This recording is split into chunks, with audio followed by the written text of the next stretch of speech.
What's up? I'm Coach Colin Castell with Shot Mechanics Basketball, and today I'm going to teach you how to cross over.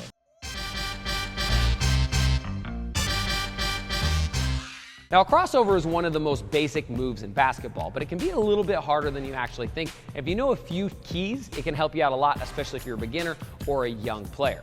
Now, before we jump into it, though, I want to give you free access to my #1 scoring workout. This scoring workout is probably going to change the way you think about your training and increase your scoring average probably the first time you use it. That's how powerful it is. So you can click the link in the description and get a free copy sent to you right now.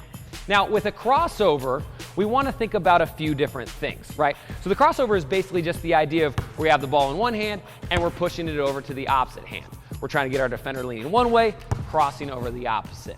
Now, the first thing we want to think about is where the defender's located. Because a lot of times players will practice one crossover over and over and over again, and if the defender's in that spot, they still try to do it, and that's when they get ripped or cookies going the other way, right? So the first thing you want to think about is where is the open gap? And I like to break it down into 3 spaces: low, medium, and high, right? Those are kind of the 3 gaps I've got. Low, kind of like below my knees; medium, between knees and waist; high, waist and above. So we want to work on 3 different crossovers, one for each gap, right? I want to have a low crossover in my package where I'm getting it below my knees. I want to have a mid crossover in my package where it's coming more towards my waist. And I want to have a high push crossover that's more out by my chest. Because think about it, if I'm a defender and I'm playing and my hand's down here low, is this when we want to have a low crossover? Probably not. It's going to go right into the hand. If their hand's in the middle, are we going to have a middle crossover?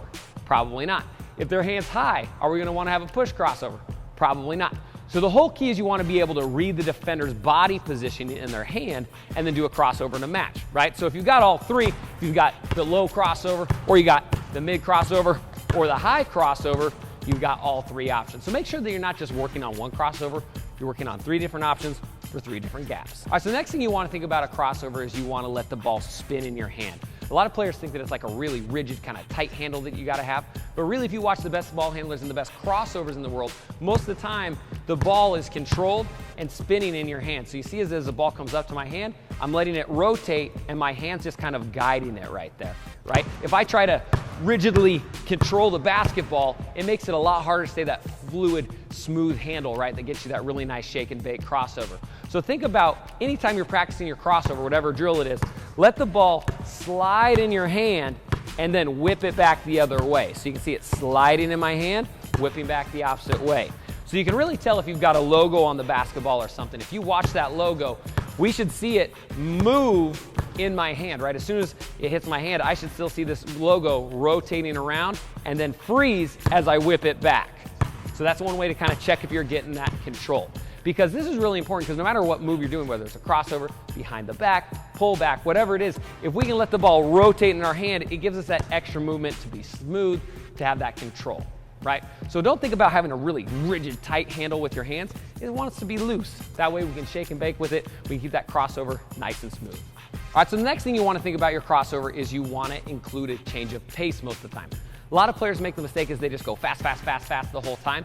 And so the defense knows what they're doing because they're predictable, right? So with the crossover, we can add a change of pace where maybe we're going fast to slow to fast. Now we're going to have a more effective crossover. We can do the exact same movement. If I come up to the line and I plant and cross, if I'm going the same speed the whole time, it's not near as effective as if I'm adding a hesitation, a shoulder fake, a head fake, and then an explosion out of it, right? So that change of pace or that change of speed is super important to having a good crossover. So once you get the mechanics of a crossover down, once you get those reps in, then you really want to start pushing for that change of pace. Because if you watch the best ball handlers in the world and the guys that have the best crossovers, that's one of the things that you see with pretty much all of them. So work on that change of pace, work on that change of speed, that's going to help you out a lot. All right, so the next thing that's going to help you out a ton is you want to sell the move or sell the crossover. What a lot of players don't realize is that the actual crossover isn't what really makes it super effective most of the time. A lot of times it's what you do with your body that really sells the move. And I'm talking about my eyes, my shoulder, and my feet.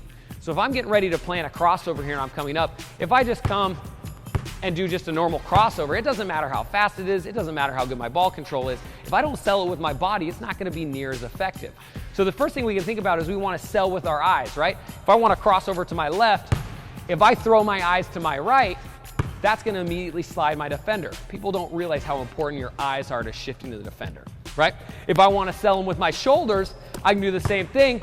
If I throw my shoulders forward the opposite direction of my crossover, what does this look like? It looks like I'm driving that direction. The D's gonna slide to cut me off. Now my crossover is gonna get that space, right? And the same thing with my foot. If I'm driving to the right and I plant my foot this direction, it makes it look like I'm moving that way. I can cross over, slide opposite. Now, you can use either one of those three, eye, shoulder, or feet, but it's devastating if you can use them all at the same time, right? If I'm coming up to hit a crossover and I plant my foot, load my shoulders, load my eyes, this looks like I'm in drive mode. My defender's probably gonna slide, boom, that crossover becomes much more effective. So make sure you're selling that move with your body because it is a huge deal. It's gonna get you big time results.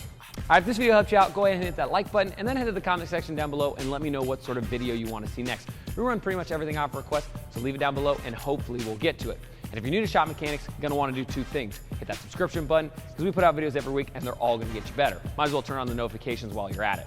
And the second thing you wanna do is don't forget you wanna get a free copy of my #1 scoring workout. Scoring workout is gonna change the way you think about your training and probably increase your scoring average the very first time you try it. Just pop the button over there, link in the description. Again, I'm Coach Colin Castell with Shop Mechanics Basketball. Thanks for watching, and until next time, splash on.